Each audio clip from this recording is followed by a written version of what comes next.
High bran, আসসালামু আলাইকুম। তো গরমে ঠান্ডা ঠান্ডা খাবারগুলো খেতে কিন্তু আমরা সবাই অনেক বেশি পছন্দ করি। আর যদি হয় আইসক্রিম, তাহলে তো কোনো কথাই নেই। আইসক্রিম ছোট থেকে বড় সবারই পছন্দের একটা খাবার। তো আজ আমি আপনাদের সাথে শেয়ার করব ম্যাঙ্গো কাপ আইসক্রিম।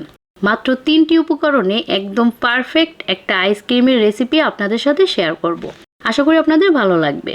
তো ম্যাঙ্গো আইসক্রিম তৈরির জন্য প্রথমেই আমি একটা ব্লেন্ডারের জারের ভিতরে নিয়ে নিলাম মেজারমেন্ট কাপের 1 কাপ কাটা আম। আমটা অবশ্যই ভালো পাকা আর মিষ্টি হতে হবে। তারপরে নিলাম মেজারমেন্ট কাপের half cup condensed milk. Condensed মিল্কের পরিবর্তে এখানে গুঁড়ো দুধও ব্যবহার করা যাবে। সেক্ষেত্রে 1 কাপ গুঁড়ো দুধ ও 1/4 কাপ চিনি এখানে ব্যবহার করতে হবে। তো এবার আমি এটাকে ব্লেন্ড করে নিব। আর এই যে দেখুন, এটাকে একদম সুন্দরভাবে পেস্ট করে নিলাম।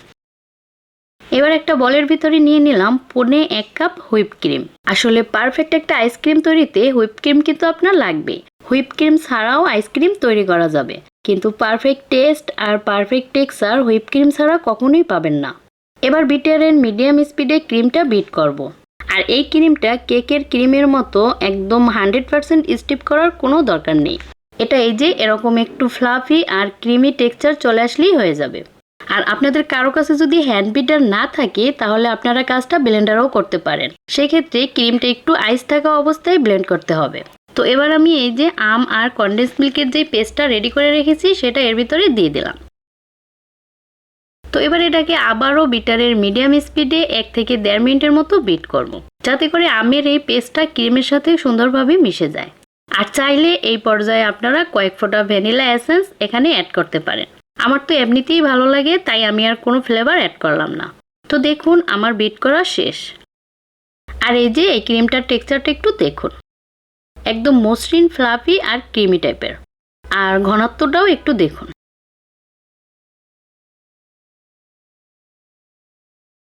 এবার আইসক্রিম সেট করার জন্য আমি এরকম ছোট ছোট অন টাইম কাপগুলো নিয়ে নিলাম। এবার প্রত্যেকটা কাপের ভিতরে আমি সমান করে আইসক্রিম দিয়ে দিলাম। এবার একটা টুথপিকের সাহায্যে কাপের ভিতরে ক্রিমটা এভাবে সুন্দর করে সেট করতে হবে। আর আজকের আমি যেই পরিমাণ আইসক্রিম তৈরি করেছি তাতে করে কিন্তু মোট 8টা কাপ হয়েছে। এই যে দেখুন। এবার দেখতে আরেকটু আকর্ষণীয় করার জন্য উপর থেকে এরকম ছোট ছোট আমের টুকরো বসিয়ে দিলাম। তারপরে এই যে কাপের ঢাকনাগুলো লাগিয়ে দিলাম। এবার আইসক্রিমগুলো জমানোর জন্য ডিপ ফ্রিজে এগুলো কমপক্ষে 7-8 ঘন্টার জন্য রেখে দিতে হবে। আর এই যে পুরো রাত ফ্রিজে রাখার পরে দেখুন আইসক্রিমটা